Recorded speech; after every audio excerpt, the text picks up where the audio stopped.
Hey, welcome back to Wizardcraft. Once again, if this is your first time, you probably want to go to Chapter 1. Otherwise, this will make absolutely no sense.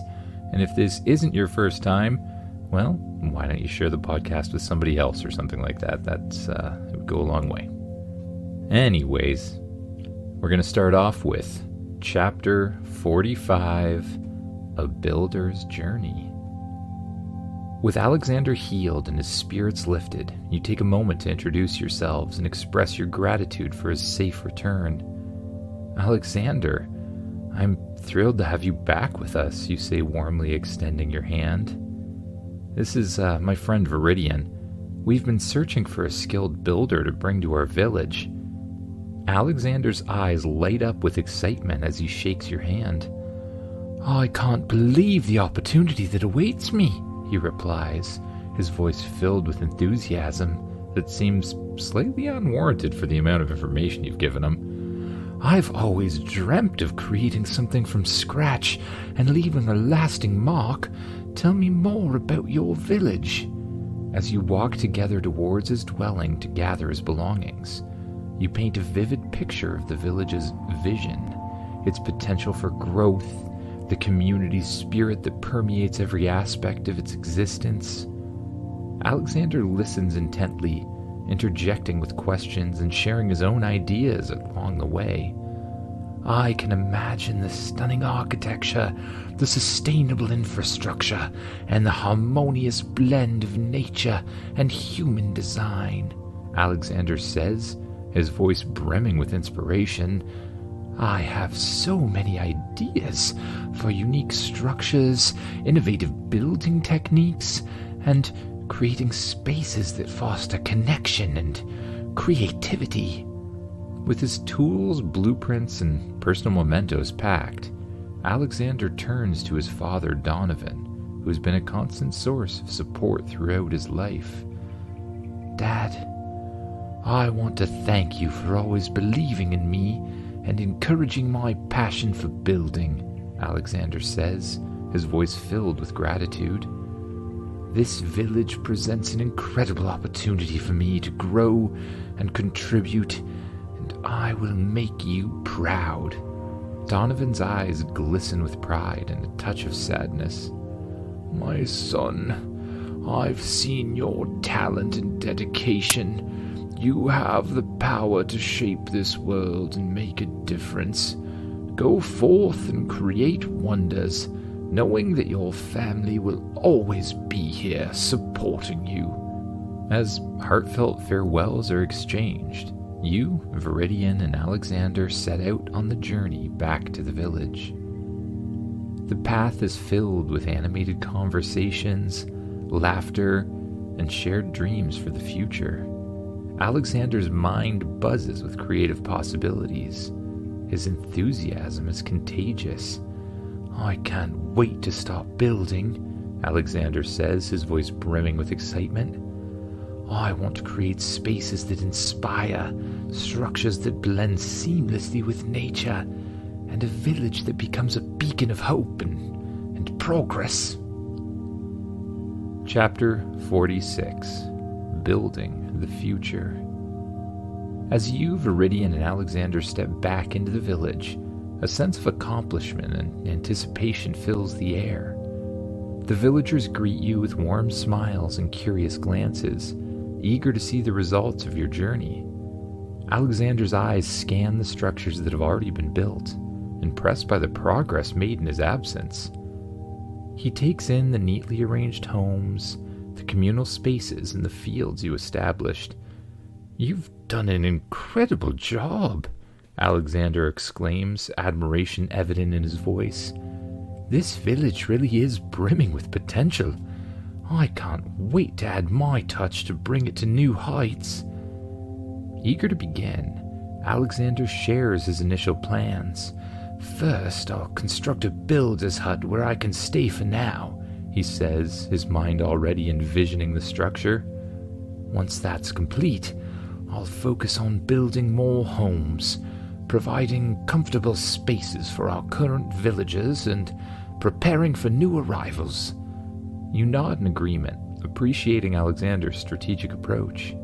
Expanding the village and accommodating more residents will strengthen our community, you affirm. And after that, the barn will be crucial to support our agricultural efforts. We'll need farmers to tend the fields and ensure we have sustainable food sources. With a newfound sense of purpose, Alexander moves swiftly towards the town's hall storage area, where he can access the necessary materials for construction. Excitement radiates from him as he starts building the builder's hut, block by block, his skills and vision coming to life. As Alexander gets to work, you take a moment to soak in the atmosphere of the village. The sounds of bustling activity and friendly conversation. Villagers tend to their tasks, cultivating crops, crafting items, and maintaining the village's infrastructure. It's a symphony of productivity and unity. With the village in capable hands, you join the villagers in their endeavors, lending a helping hand where needed. You work alongside them, experiencing the satisfaction of creating something meaningful and witnessing the progress firsthand.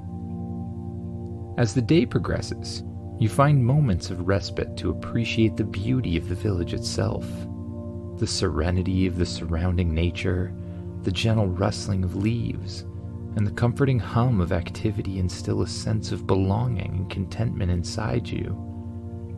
In those moments, you can't help but feel a swell of pride for what's been achieved thus far.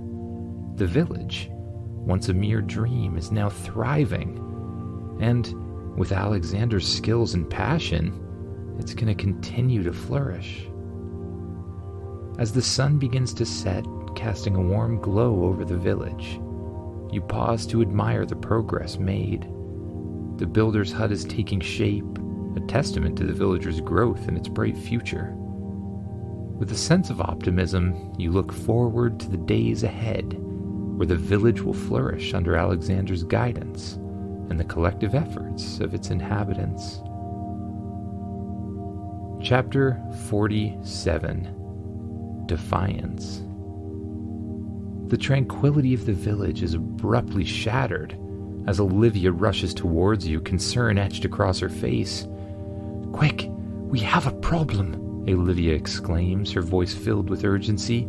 "A group of bandits has arrived demanding protection money." Together, you approach the bandits, their imposing figures standing before you.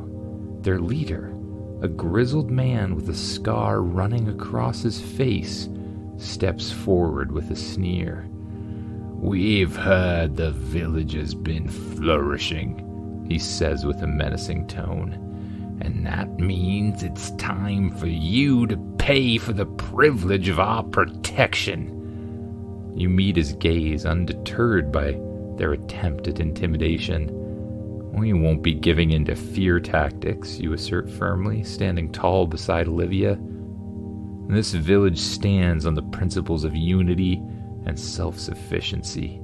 We won't bow to extortion." The bandits exchange glances, their expressions shifting between disbelief and anger. "You'll regret this," the leader snarls, his voice laced with a hint of warning. "We'll show you what happens when you don't comply." Olivia, still visibly shaken, looks at you with concern. "Should we have given them the money?" she asks, her voice tinged with uncertainty. "They're usually part of much larger groups. We might not be able to defend ourselves." You place a reassuring hand on Olivia's shoulder, looking around at the determined faces of the villagers who have gathered, standing tall in solidarity. "We won't succumb to fear," you declare, your voice filled with conviction. "We will become ready to defend this village, to protect what we've built. We refuse to live in fear and submission." The resolve in your words resonates with Olivia, and a glimmer of determination returns to her eyes. "You're right," she agrees, her voice steadier. "We won't let fear rule us. We'll prepare ourselves, build defenses, and stand as one against any threat." The villagers, sensing your unwavering determination, begin discussing plans and strategies determined to fortify the village and ensure its safety. What will they do? Gonna find out next time. See ya.